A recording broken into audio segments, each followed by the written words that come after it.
నుంచి అమ్ముతున్నావమ్మా నువ్వు పూలా?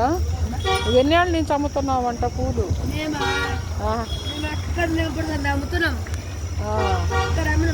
ఫోటో తీసుకోవచ్చా నీదే?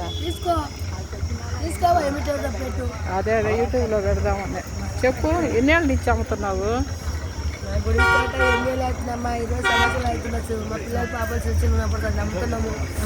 2 రూపాయల కాయ నుంచి అమ్ముతున్నాం. 2 రూపాయల కాయ ఇప్పుడు ఎంత అయింది? 40 రూపీస్, 40 రూపాయలు అయింది కొబ్బరికాయ. అప్పుడు కాకపోతే చూసుమాల లేదు, అప్పుడు మాల లేదు అక్కడ. ఇప్పుడు ఈ మాల ఏడు నుంచి తీసుకొస్తారు? మాల ఇప్పుడు చేనోళ్ళు తెస్తున్నారు. చేనోళ్ళు వేసుకుంటారు, పండించుకొని తెస్తున్నారు. వస్తువులో మాకు 1 రూపాయలని అల్లుకొచ్చి ఇస్తుండే. 3 రూపాయలు 30 రూపాయలకు కూర అమ్ముకున్నాం అప్పుడు ఫస్ట్లో. వాళ్ళని బట్టి ఒకరొకరు చేను తయారు చేసి మాకు కేజీ లాగా వాళ్ళు ఇస్తారు మాకు. అవి మీరు అల్లుకుంటారు? ఇప్పుడు కేజీ లాగా వాళ్ళు ఇస్తే మేము అల్లుకునే జాత అయితే అల్లుకుంటాము, లేకుంటే కూలి మనిషికి ఇచ్చి 50 రూపాయలు అల్లిపించుకుంటాము. ఇప్పుడు అక్కడ తీసుకెళ్ళి ఇస్తున్నావు కదా భగవంతుడికి, ఆ మాలలన్నీ ఏం చేస్తారు? దేవుడికి వేసినంత వేస్తాడు పంతులు, మిగతా బుట్టలో పెట్టి గోసలాగా అమ్ముతాడమ్మా. ఇక్కడ ఆవులు ఉంటాయి కదా, ఆ గోసలా పంపించేస్తాడు. మొత్తం మనం కొండవేది మొత్తం దేవునికి అయితే వేయడైనా, ఏదో ఎవరిదో ఒక్కరిని కొంచెం మంది ఎక్కుతారు దేవునికి, మిగతా మొత్తం గోసలా పంపిస్తాడు. అన్ని బుట్టలు వేస్తాడు. మీరు చెప్తున్నా కదా, అమ్మ కూడా నేను చెప్పేది అదే మాట కదా, అర్థమా కాదా? బుట్టల్ని కాకపోతే ఒకప్పుడు కరోనా లేకుండా అప్పుడు లోపల దేవుని దగ్గర రాకపోయి దేవుని దగ్గర దర్శనం చేసుకుని వచ్చినాం. పల్లెం ఉంటుండే, పల్లెంలో పెట్టి వచ్చినాం. పువ్వులు కానీ తులసి కానీ అక్కడ పెట్టి వచ్చినాం. ఇప్పుడు కాలం నుంచి ఆయన ఓడించాడు మనల్ని. ఇక్కడిని ఇచ్చిన ఒక బుట్టల పువ్వులు, ఒక బుట్టల తులసి మాల తీసేస్తాం. అప్పుడు రూపాయి అడిగేవాళ్ళు. ఇప్పుడు మీ ఫ్యామిలీ అంతా ఇక్కడేనా ఉండేది? నేను మా ఆయనే ఉంటాం. మేము చిరుకూరుకి వెళ్తాం, ఇక్కడ ఉండం మేము. చిరుకూరు మాది ఊరు.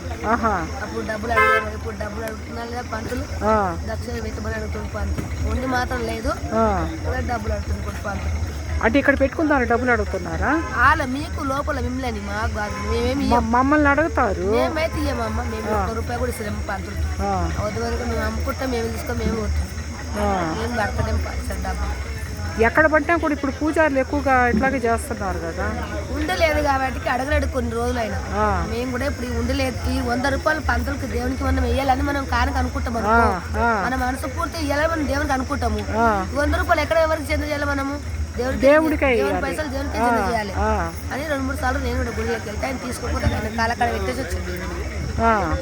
మనకేం బాధ్యత, ఆయన మొక్క అది తీర్చుకోవాలంటే ఆయన కాలకాడ పెట్టేసి వచ్చింది. నేను కూడా దేవుడికి చెందినట్టే కదా, వాళ్ళని తీసుకొని ఎవరన్నా తీసుకొని నువ్వు దేవుడికి ఇచ్చేసావు. దేవుడి కాడ తీసుకోకపోతే అక్కడ పెట్టేసి వచ్చింది. ఓకే, నేను తిరుపతికి పోయి తెచ్చిన మళ్ళా. అవును, రోజు ఎంత ఉంటుంది నీకు దీని మీద ఆదాయము? 35 రూపాయలు ఇస్తాం మేడం కాయ. 35 వేసి 40 రూపీస్ ఒకటి అమ్ముకుంటాం. 35కి తక్కువ కాకుండా అమ్ముకుంటారు. 40 రూపీస్కి ఒకటి అమ్ముతాం. 35 వేస్తారు, 5 రూపాయలు మీకు వేస్తారు. కాకపోతే తులసిమాల వచ్చిన పైసలు కొబ్బరికాయలు రావు. ఇవన్నీ ఒక్కొక్కరు మమ్మల్ని పంతులు కూడా అడుగుతుండ్రు, మీరు 30 రూపాయల కొబ్బరికాయ అమ్ముతున్నారు, 25 రూపాయలకు అమ్మని చెప్తున్నారు పంతులు. ఇలా కొబ్బరికాయలు గోధుమలు చెప్పాలి కదా మేడం, ఒక మూర 30 రూపాయలు అమ్మ, 50 రూపాయల కేజీ, 60 రూపాయలు. అవును, రోజు మినిమం ఎంత వస్తుంది నీకు ఆదాయము? ఇది కాయలు అమ్మినట్టు బట్టి ఉంటుంది నాకు.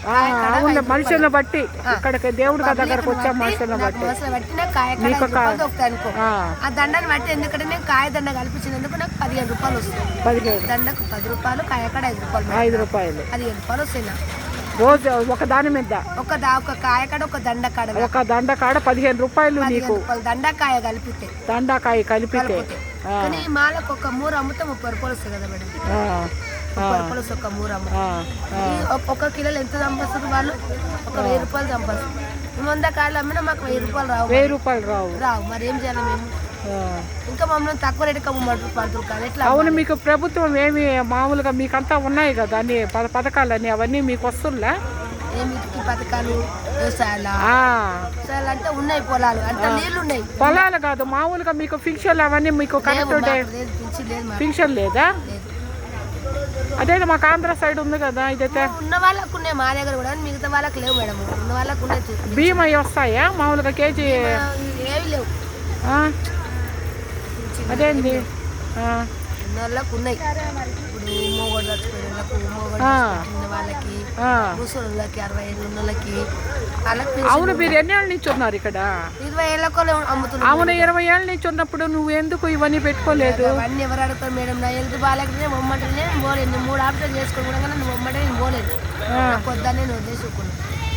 అయ్యో, ఇప్పుడు ఏదైనా కూడా దీని మీదనే బ్రతకాలి. దీని మీద బతకాలి. మరి పిల్లలు ఎంతమంది? 3 కొడుకులు, ఒక బిడ్డ. పెళ్ళిళ్ళు అయ్యాయా? కొడుకుల పెళ్ళిళ్ళు అయినాయి. కొడుకుకు పెద్ద కొడుకు ఒక కూతురు, ఒక బిడ్డ కొడుకు. చిన్న కొడుకు 2 కొడుకులు, ఒక బిడ్డ. బిడ్డ పెళ్ళారు కానీ బిడ్డకు పిల్లలు లేరు. ఇప్పుడు వాళ్ళ ఫ్యామిలీలు అంతా సపరేటా? మీ భార్య భర్త వాళ్ళే మేడం. నేను మా ఆయన, నేను ఒక తానా. ఇది బతుకుదారు మాకు. ఇది నాకు పెద్ద కొడుకు అలా, చిన్న కొడుకు, నేను చిన్న కోళ్ళు అలాగా. నా బిడ్డ ఇంటికాడ అంతే. ఎవరి పాటికి వాళ్ళు సపరేట్ గా ఉన్నారు. హ్యాపీ లైఫ్ ఏం చేస్తాం మేడం? అదే సరే, ఉన్న దాంట్లో హ్యాపీ ఉన్న దాంట్లో మనం చేసుకొని బతకాలి. కాదులేమ్మా, అట్లాగా కదా మేడం. మరి ఏం చేయాలి? చేసుకొని బతకాలి, తప్పదు కదా. కాళ్ళు గుంజినా చేతులు గుంజినా చేసుకొని బతకాలి. ఏ కొడుకు తెచ్చి పెట్టుకోవడం వల్ల. అవును, ఇప్పుడు ఏమైనా బాగా లేకుండా వస్తుంది. ఇప్పుడు ఇవన్నీ ఏంటంటే ఒక రోజు నువ్వు ఆపేయాల్సి వస్తుంది. అప్పుడు నీ వ్యాపారము మళ్ళీ మేము వేసుకోలేము. మాకు రూపాయి పెట్టారు, ఎవరు లేదు. ఆ రోజు మీ ఆయన వచ్చి ఏం అమ్మలేడా? ఇక్కడికి వచ్చా ఉంటాడు ఇక్కడ మా ఆయన, కానీ అమ్మలేడు, పని చేయడు మేడం. కానీ నువ్వే చేసుకోవాలి, నువ్వే చెందాలి. కూర్చోంటే కూడా పని చేయడు. అయ్యో, పని అప్పుడే చేయడు. ఇప్పుడు ఏం చేశాడు మేడం? అది ఫస్ట్ అప్పుడే చేయలేదు. అప్పుడే సాకేవి, ఇప్పుడు సాకేదానికి ఏముందిలే. కానీ ఓకే, చాలా థ్యాంక్స్ అమ్మా, బాగా చెప్పావా. ఓకే.